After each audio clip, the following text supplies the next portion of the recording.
Le Seigneur soit avec vous. Et avec votre esprit. Évangile de Jésus-Christ selon saint Matthieu. Gloire à toi, Seigneur. Voici comment fut engendré Jésus-Christ. Marie, sa mère, avait été accordée en mariage à Joseph. Avant qu'ils aient habité ensemble, elle fut enceinte par l'action de l'Esprit Saint. Joseph, son époux, qui était un homme juste et ne voulait pas la dénoncer publiquement, décida de la renvoyer en secret. Comme il avait formé ce projet, voici que l'ange du Seigneur lui apparut en songe et lui dit : « Joseph, fils de David, ne crains pas de prendre chez toi Marie ton épouse, puisque l'enfant qui est engendré en elle vient de l'Esprit Saint. Elle enfantera un fils, et tu lui donneras le nom de Jésus, c'est-à-dire le Seigneur sauve, car c'est lui qui sauvera son peuple de ses péchés. Tout cela est arrivé pour que soit accomplie la parole du Seigneur prononcée par le prophète. Voici que la Vierge concevra et elle enfantera un fils. On lui donnera le nom d'Emmanuel, qui se traduit « Dieu avec nous ». Quand Joseph se réveilla, il fit ce que l'ange du Seigneur lui avait prescrit. Il prit chez lui son épouse. Acclamons la parole de Dieu. Louange à toi, Seigneur Jésus.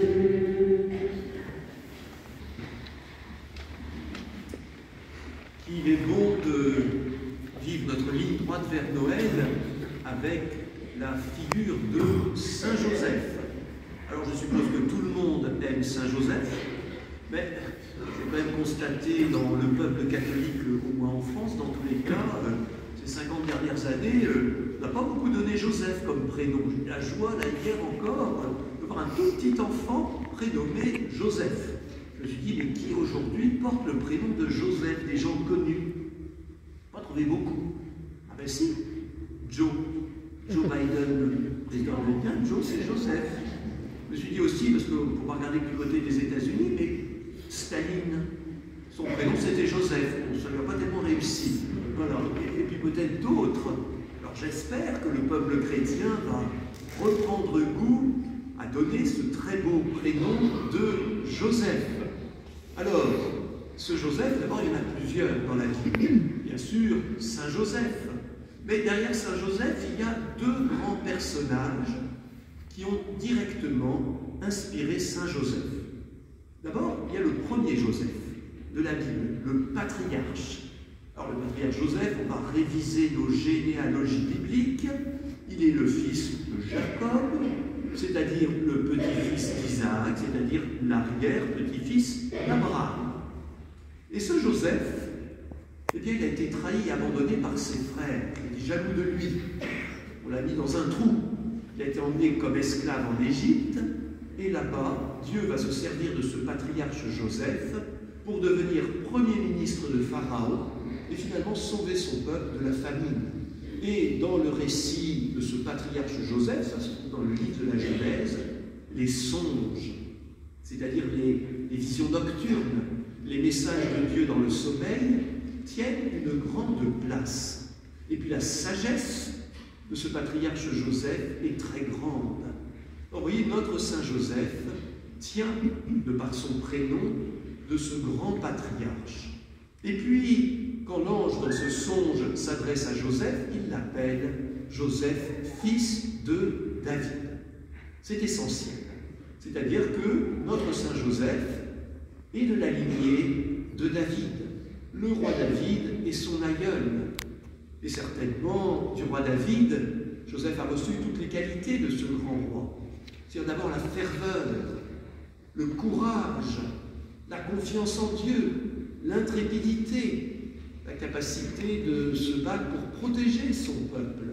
Et plus encore, Joseph, parce qu'il est fils de David, eh accomplir la prophétie qui dit que le Sauveur sera de la lignée de David.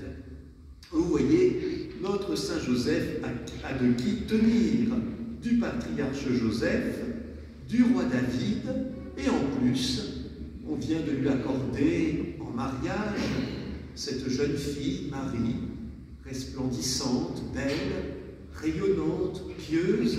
Alors quelle joie pour un homme, pour un juif fervent, que de recevoir en mariage, eh bien, cette fille merveilleuse qui s'appelle Marie. Alors, tout va pour le mieux. Eh bien non, patatras, catastrophe, chose absolument inconcevable, Marie tombe enceinte avant que d'avoir habité avec Joseph. Et notre Saint Joseph est dans la tourmente la plus complète. Il ne comprend pas.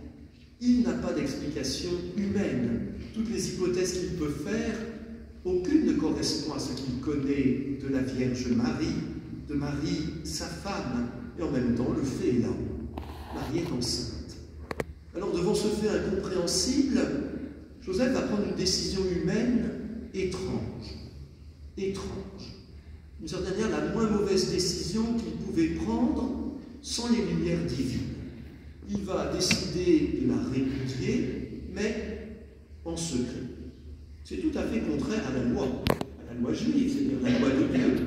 Quand on répudie, surtout s'il y a une faute supposée de la femme, cela doit être fait publiquement pour que l'homme et la femme soient déliés de leur lien conjugal. Donc le faire en secret, c'est une sorte de décision désespérée qui n'est pas conforme à la loi, mais que Joseph prend parce qu'il n'a pas d'autre solution. C'est sa décision à lui, sa décision humaine.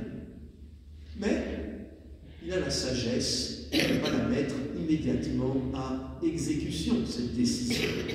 Il avait formé ce projet quand, dans son sommeil, l'ange du Seigneur vient lui parler. Et frères et sœurs, il est sage, quand nous prenons une décision, de ne pas nous précipiter à la mettre en œuvre. Nous disons volontiers que la nuit porte conseil, mais pas seulement la nuit, c'est le Seigneur qui porte conseil parfois dans la nuit. Moi, je croyais au début de mon ministère, parce que j'étais un peu jeune et naïf, qu'il n'y avait que dans la Bible que Dieu parlait aux fidèles dans les songes. Ben, pas du tout. Je suis impressionné depuis que je suis prêtre et que quelques-uns, quelques-unes me font quelques confidences du nombre de fidèles qui reçoivent dans leur sommeil des messages de Dieu. Alors après, il faut vérifier que ça vient bien de Dieu. Mais non, Dieu continue de parler dans notre sommeil, qu'il soit bon ou mauvais. Pourquoi? Parce que dans le sommeil et dans la nuit, ben, nous dormons. Et donc, c'est plus nous qui agissons. Et peut-être que pour une fois qu'on fait silence, le Seigneur peut parler.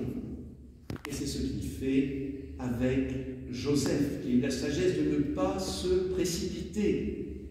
J'aime bien cette phrase du poète catholique Charles Péguy: « Laisse Dieu assurer le gouvernement de tes affaires pendant la nuit. » Laisse Dieu assurer le gouvernement de tes affaires pendant la nuit. Eh bien, l'ange lui dit que la Vierge Marie a conçu du Saint-Esprit. Cet enfant n'est pas le fruit d'un péché, d'une erreur ou d'une violence. Cet enfant est voulu par Dieu. Il est le fruit de la puissance de l'Esprit Saint et de l'accueil par Marie de cette puissance. Alors, c'est ce qu'on appelle en théologie catholique la conception virginale de Jésus en Marie. Le Fils éternel de Dieu, quand Dieu a voulu qu'il vienne naître parmi nous, à la fois a reçu un vrai corps, un vrai esprit, une vraie âme, il est devenu vraiment homme, tout en restant vraiment Dieu, et à la fois, c'est vrai, sa naissance reste particulière. Pourquoi, frères et sœurs?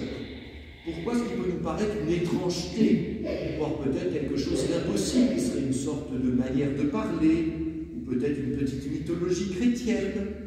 D'abord qu'il faut résolument écarter des fausses hypothèses. Ce n'est pas par mésestime de la sexualité humaine que le Seigneur Jésus n'est pas né des amours légitimes de Marie et de Joseph, puisque c'est Dieu qui nous a créés hommes et femmes et qui a voulu que nous puissions à notre tour donner la vie par le légitime exercice de la sexualité humaine. Donc il n'y a rien là contre la sexualité. Mais ce qui nous est dit ici est décisif. La naissance humaine de Jésus, c'est l'initiative de Dieu, c'est l'œuvre de Dieu, c'est la puissance de Dieu, et de Dieu d'abord, et de Dieu seul d'abord. Il n'y a pas un projet humain que Dieu aurait après validé, il n'y a pas un enfant conçu par Marie et Joseph que Dieu aurait adopté en quelque sorte. Il y a seulement, il y a d'abord l'initiative de Dieu, l'initiative du Père, qui a demandé bien sûr l'accueil de Marie d'abord, que tout se passe pour moi selon ta parole, dit-elle à l'ange Gabriel, et puis aussi maintenant l'accord de Joseph. Autrement dit, frères et sœurs, la naissance par la puissance de l'Esprit de Jésus en Marie n'est pas une sorte d'énigme biologique, génétique, voire gynécologique. C'est le mystère de Dieu qui s'accomplit.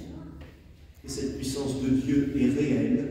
Et donc, puisque le Seigneur a créé lui-même les lois de la biologie, on lui laissera la liberté de pouvoir s'en abstraire s'il le veut, quand il le veut, comme il le veut, pour que s'accomplisse son œuvre de salut.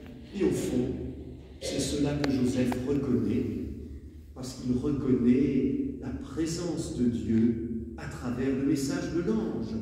Et puis aussi, il se rappelle que c'était annoncé. Alors évidemment, toutes les annonces prophétiques ne sont jamais claires comme de l'eau de roche. Elles se comprennent une fois l'événement arrivé. Ces paroles du prophète Isaïe, on n'avait pas bien compris. La Vierge va concevoir, elle donnera un fils. Alors à l'époque, ça a été ce fils du roi Akaz, tiens, encore un descendant de David, un précurseur de Joseph, et surtout de Jésus. Mais voilà, la Vierge enfantera, elle donnera naissance au Sauveur. Alors pour Joseph, maintenant tout est éclairé, enfin tout. La question qu'il se posait, la décision à prendre est maintenant éclairée. Il va pouvoir, avec confiance, accueillir Marie. Alors on pourrait se dire, ben voilà, son rôle est terminé, il va servir en quelque sorte de paravent, semble-t-il, il va servir un peu de caution administrative pour que la naissance de Jésus soit honorable, mais non, frères et sœurs. Le rôle de Joseph, d'une certaine manière, ne fait que commencer, parce qu'il va donner à Jésus deux choses fondamentales. D'abord, il va lui donner un nom, Jésus. Il va lui donner une lignée. Alors parfois, des chrétiens me disent « Ah mais non, c'est pas ça. Jésus n'est pas fils de David par Joseph, puisque Joseph n'est pas son père biologique. » Vous n'y êtes pas du tout. Dans la tradition biblique, le nom se donne toujours par le Père, par l'autorité du Père, qu'il soit géniteur ou non. C'est lui qui donne ce nom, c'est la mère qui donne la vie. Le Père donne le nom, la mère donne la vie. Eh bien, à Jésus, Joseph a donné ce nom sauveur et il a donné cette lignée davidique. D'ailleurs, l'Évangile ne nous dit pas de quelle tribu Marie dépend. Donc Jésus n'est pas fils de David par la Vierge Marie, il est fils de David réellement par Joseph. Donc Joseph lui donne cette lignée, Joseph lui donne ce nom, et puis Joseph a été donné à Jésus comme Père terrestre. Alors évidemment, nous n'utilisons pas l'expression, à juste titre, nous ne disons pas que Joseph est le Père terrestre du Fils de Dieu. Nous évitons cette formule, qui est mal comprise.